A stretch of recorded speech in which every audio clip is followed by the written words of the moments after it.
NASA announced that it awarded a contract to SpaceX for $2.9 billion to use Starship, Elon Musk's private space company, to take astronauts to the surface of the moon, and in today's video, we would be spilling the tea on why this happened. I'm sure you're curious to know too, so make sure you watch this video to the end.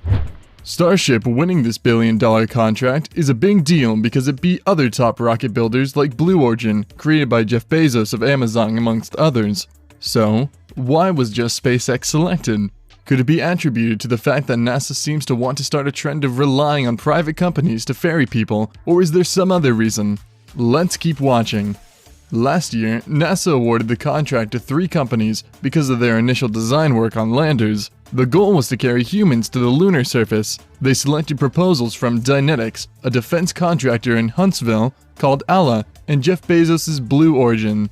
NASA officials also said that these companies would be able to bid for future moon landing missions. However, according to Kathy Lueders, NASA's associate for human exploration and operations, the best strategy for NASA was to award this contract to only one company and then begin discussions later with industries about how to further develop additional competition out there for a future services contract.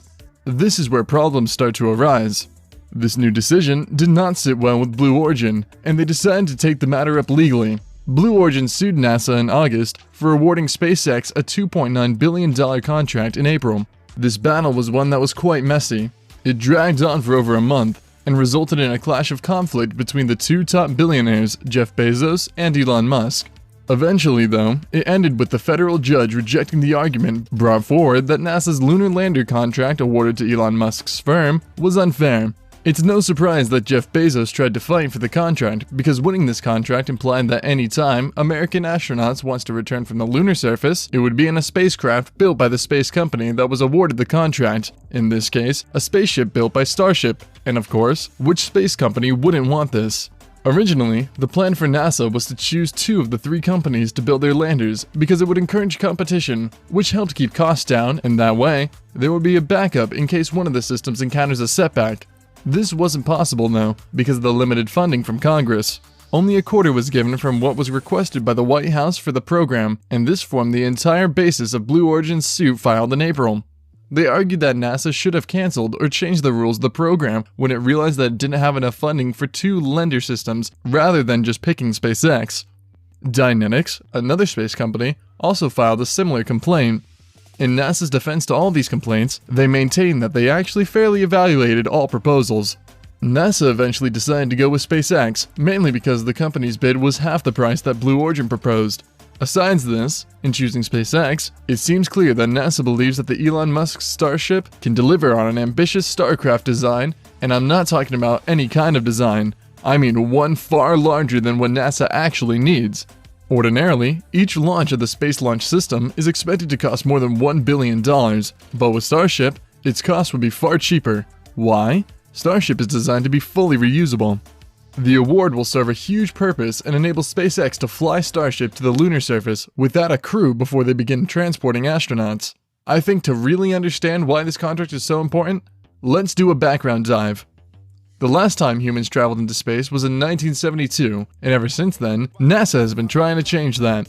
In 2004, it seemed like there would be little hope when President George Bush at the time announced the agency's Back to the Moon Constellation program, but this was short-lived in 2010 by the Obama administration, which ended up canceling the Constellation. 2 pieces of the program survived though, the Orion crew capsule, and a rocket that is now a Space Launch System, shortened as SLS. Now, rather than building a lunar lander in-house, the way it does with SLS and Orion, NASA would prefer to purchase ongoing landing services from these space companies. This mission is one that could even happen in 2024, but currently hopes are high and reviews are already being conducted. NASA also plans to achieve the goal of landing the next astronauts on the moon as part of its Artemis program, which the Biden administration has also promised to include the first woman and the first person of color in the SpaceX vehicle, so SpaceX would have a huge role to play in the Artemis program. Inside reports also state that this lander spacecraft promises to be different. It's not going to be like NASA's Apollo moon missions that happened in the 1960s and 70s, no. The lander spacecraft is going to be sent separately into lunar orbit. Orion is to dock with the lander, which will then head to the surface. Starship is different because it would dwarf Orion in its size. By doing this, the architecture becomes similar to sailing a yacht across the Atlantic Ocean, and then it switches to a cruise ship for the short ride into the port. In principle, Starship should be able to take all astronauts from Earth to the Moon, without the need for the usual elaborate choreography of docking. It's no wonder why Starship was the golden choice. Get this. If you're one that has always desired to go to Mars, your dream is no longer far, because SpaceX Starship is designed to be much more than a lunar lander. It would be an end-to-end transport system for transporting or ferrying people to Mars. There would be no need for the Space Launch System SSL or Orion even through NASA, even though NASA has no plans to let go of these vehicles yet, and for two reasons. First, a technical reason. Despite the fact that SpaceX has shown that it can reliably land the booster stage of its Falcon 9 rocket upright, the spent booster stage doesn't currently land with a heavy, pressurized crew capsule on top of it. Starship is an order of magnitude larger than the Falcon 9 and hasn't yet perfected its landing on Earth. The second reason has to do with politics. SLS and Orion were written into US law by the Senate in the 2010 NASA authorization bill and employed thousands of people in every state. Doing away with this isn't an easy option. Merely flirting with non-SLS options for sending humans to the moon is one that could incite the wrath of a very powerful senator. SpaceX has started its testing and has even begun launching a series of high-altitude tests of Starship prototypes at its site at the southern tip of Texas to perfect how the spacecraft would return to Earth, and so far so good. It's been nothing but great progress when it comes to the maneuver of belly flopping to slow its fall. However, the tests often ended explosively, till May when the company completed a high-altitude flight that landed successfully. Elon Musk also pledged that the spacecraft would still be ready to fly people to space by 2023. His longtime ambition has always been to send people to Mars. Of course, we would be keeping a close eye on the situation and keep checking for more updates, because Musk has a track record for always overpromising when it comes to rocket development schedules. NASA also plans to complete a subsequent contract for ongoing lunar surface ferry operations, which allow anyone to bid on that.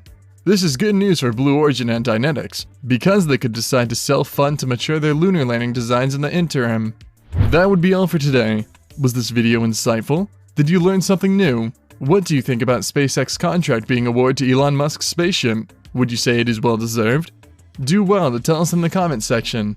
Also, please make sure you subscribe, because if you don't, how else would you see the next juicy update I have planned for you? You can also give this video a thumbs up if it was insightful, and I'll see you in the next video.